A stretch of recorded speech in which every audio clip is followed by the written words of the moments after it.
Good evening. কেমন আছো তোমরা সবাই? আশা করছি তোমরা সকলে ভালো আছো আর আমিও ভালো আছি। আর আজকের ভিডিওটা আমি তোমাদেরকে এখন বাজে বিকেল ৩টা আর এখন থেকে তোমাদেরকে সাথে নিয়ে ব্লগটা স্টার্ট করছি। আজকে জানো তো খুব কাজ ছিল, যার জন্য আমি ভিডিওটা একটুকু শ্যুট করতে পারিনি। তো ভাবলাম যে স্নান করে একটু কাজ ছিল, বেরিয়েছিলাম অমিতের সাথে। ওখান থেকে এবার তোজোকে স্কুল বাস স্ট্যান্ড থেকে নিয়ে এসে স্নান করে চুলটা পুরো ধুলো ধুলো হয়ে গেছিলো। আর এই যে আমি একটা সিরাম ইউজ করছি, এটা গার্নিয়ারের খুব ভালো একটা সিরাম। কিছুদিন আগের থেকে আমি ইউজ করছি, খুব ভালো রেজাল্ট পেয়েছি। এটা হচ্ছে যাদের একটু এজ হয়ে যায়, মানে আমাদের তো এখন টিনেজার নেই, আমরা একটু এজ হয়ে গেছে, তো একটু একটু পিম্পল বেরোলে ওটা ব্ল্যাক স্পটস চলে এসে, তো ওটার জন্যই আমি হচ্ছে এই নতুন এটা ইউজ করছি গার্নিয়ারের এই সিরামটা।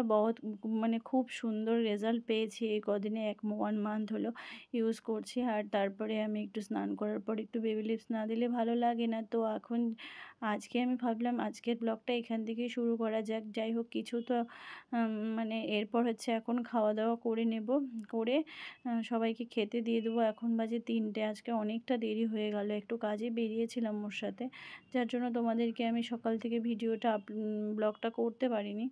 তো চলো যাই। আর এই কিছুদিন হলো দেখছি কি পিম্পল, দেখো না পিঠের মধ্যে একে ড্যান্ড্রফের সমস্যাটা আবার বেড়ে গেছে। তো এখন বর্ষার সিজন, আর এইদিকে পিঠের মধ্যে পিম্পল হওয়া শুরু করে দিয়েছে। আর আমি হচ্ছে স্নান করে সবাইকে খাইয়ে খেয়ে ঘুমিয়ে গেছিলাম, টানা একটানা ঘুম দিয়ে এখন উঠেছি। এবার তোজোকে কিছু হোমওয়ার্ক করতে দিয়ে কিচেনে চলে এসেছি। এখন কিছু আলু কেটে নিয়ে এখন সেদ্ধ করে নেব। আজকে বানাবো দিনের বেলা, যেহেতু একটু সাদামাটা কিছু রান্না করেছিলাম, তো তার জন্য ভাবলাম রাত্রিবেলা তো কিছু একটা করতে হবে। তো দিনের বেলা করেছিলাম গিলামেটে, যেটা মানে আমরা যেটা মানে মুরগির যেটা চিকেনের যেটা গিলামেটে হয় সেটা রান্না করেছিলাম। তো এখন আমি ভাবছি কি করব, তো আলু পরোটা করলে সবারই ভালো হবে, তার জন্য এখন একটু আলু পরোটা বানিয়ে নেব। তো আলু পরোটার জন্য কতগুলো আলু কেটে নিয়েছি এবং সুন্দর সেদ্ধ হয়েছে দেখো। একদম হিট কমিয়ে দিয়ে আমি বসে বসে ওকে হোমওয়ার্কগুলো করাচ্ছিলাম। কিচেনে এসে দেখে হয়ে গেছে, এখন করে রেখে দেবো।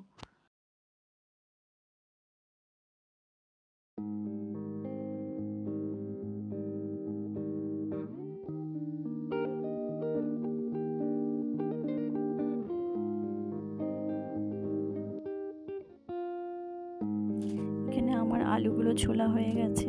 আমি এখানে হচ্ছে আলুটাকে এবার ভালো করে সুন্দর করে ম্যাশ করে নিয়ে এর সাথে হলুদ, লবণ আর মানে যা যা আমি মিক্স করি সেগুলো মিশিয়ে ভালো করে এবার একটা ফ্রাই প্যানের মধ্যে সুন্দর করে হচ্ছে করে নেব, মানে এটাকে আলুটাকে ফ্রাই করব সুন্দর করে, বেশ সুন্দর করে।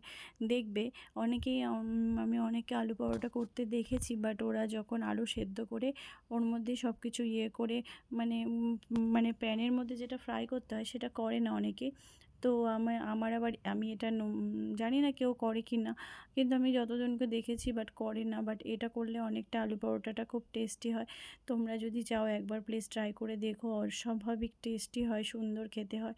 আর এখানে যেহেতু আমি আলুগুলোকে সুন্দর করে মেখে নিয়েছি, আর এদিকে আটাটাও সুন্দর করে ম্যারিনেট করে রাখা আছে। যেহেতু আলু পরোটা বানাবো, আমি আজকে আলু পরোটা বানানোর জন্য কোনো ময়দা ইউজ করছি না। আমি না ময়দাটা একটু অ্যাভয়েড করেই চলি, কারণ ময়দাতে অনেকটা ফ্যাট থাকে, আর আমাদের বাড়ির সবাই একটু ফ্যাটি টাইপের, একটু সবাই মোটা। আর এখানে দেখো আমি এক টুকরো আদা, 3-4 কোয়া রসুন আর সাথে একটা পেঁয়াজ কেটে নিয়েছি। এটাকে বেশ সুন্দর করে ফ্রাই প্যানের মধ্যে এটা ভেজে নিয়ে সব কিছু মিক্সড করে, হলুদ লবণ তো দিয়েই দিয়েছি দেখলে তোমরা। এবার হচ্ছে এর সাথে দেখো আদা কুচি, রসুন কুচি, মানে কুচি নয়, এটাকে একটু থেতো করে নিয়েছি শিলনোড়া দিয়ে। এবার ওটার মধ্যে আলুটাকে এবার দিয়ে সুন্দর করে একটু ফ্রাই করে নেব। এবার একটু বেশি করে নিয়েছি যাতে হচ্ছে 2-4 দিন ফ্রিজে রেখে খাওয়া যায়। মানে অনেক সময় আমি মনে করো যে একটু স্কুলে টিফিনে দিয়ে দিলাম একটা আলু পরোটা করে, তার সাথে একটু পনিরের কোনো সবজি করে, তো ওটা আমার জন্য খুব সুবিধা হয়। আমি মাঝে মধ্যে এটা বানিয়ে ফ্রিজে রেখে দিই। আর কোনো সময় যখন মানে বাঁধাকপি বা হচ্ছে গোবি মানে ফুলকপির সিজন থাকে, তখন আমি কি করি, এগুলা করে নিই। আর তার সাথে আমি একটু ম্যাগি মশলা অ্যাড করে দিই। তোমরা এই রেসিপিটা একটা সিক্রেট টিপস, যেটা তোমরা ট্রাই করে দেখো, বাট খুব সুন্দর টেস্টি হয় এই ম্যাগি মশলাটা অ্যাড করলে। তো যাই হোক, আমি তোমাদেরকে বললাম একবার যারা আলু পরোটা বানাও বা খেতে ভালোবাসো, একবার প্লিজ ট্রাই করে এই ম্যাগি মশলাটা আর দিয়ে, আর প্লাস হচ্ছে আলুটাকে সুন্দর করে ফ্রাই করে নেবে। আর দেখলেই আমি কতক্ষণ ধরে এটাকে সুন্দর করে ফ্রাই করে নিয়েছি। এবার আলু পরোটাটা আমি না যে গোল করে কেন বানাই না সেটা তোমাদেরকে বলছি। দেখবে আমি হচ্ছে যেমন মোগলাই পরোটা হয় না সেরকম টাইপের মানে শেপে আমি করব। দেখো চারকোনা টাইপের। এটার কারণ একটাই, কারণটা হচ্ছে যে যখন মানে গোল পুরটা থাকে না, ওটার মধ্যে যখন আলুর পুরটা ভরা হয় তখন না ফেটে যাওয়ার চান্সটা একটু বেশি থাকে। যেহেতু আলুর পরোটা তো কড়াইশুঁটির কচুরির মতো নয়, ছোট ছোট হবে না, একটু বড় সাইজের হবে, তার জন্য হচ্ছে একটু ফেটে যাওয়ার চান্স থাকে। ওই জন্য আমি নিজে ভেবেছি কি মোগলাই পরোটাটা যেমন চারকোনা টাইপের হয় শেপে, সেরকম বানাবো। দেখবে এই এটা তোমরা অ্যাপ্লাই করে দেখো, দেখবে একটুকু ফাটবেও না। আর দেখবে আলু পরোটা বা যেই পরোটাই তোমরা বানাও, সেখান থেকে যদি পুরটা বেরিয়ে ফেটে যায়, তবে দেখবে সেই পরোটাটা একটুকু ফুলবেও না, আর একটু আলাদা টাইপেরই হয়ে যায়।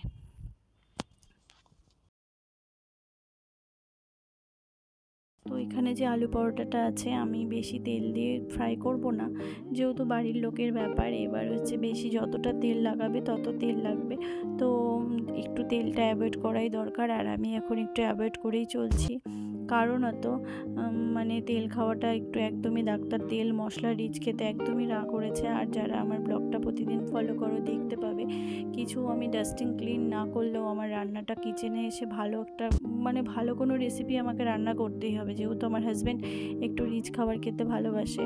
তাই জন্য আমি ভাবছিলাম যে একটু তেলটা আস্তে আস্তে কমিয়ে দিতে হবে, তার জন্যই অল্প। আর এখানে আমি ময়দার জায়গায় আটাই ইউজ করেছি, তোমরা এটাই করো, বেশ ভালো হবে, টেস্টিও হবে, আর শরীরের জন্য হেলদি আছে। একে তো আলু পরোটাতে একটু তেল থাকে, তো যার জন্যই আমি এটা আটা দিয়ে ইউজ করেছি এটা।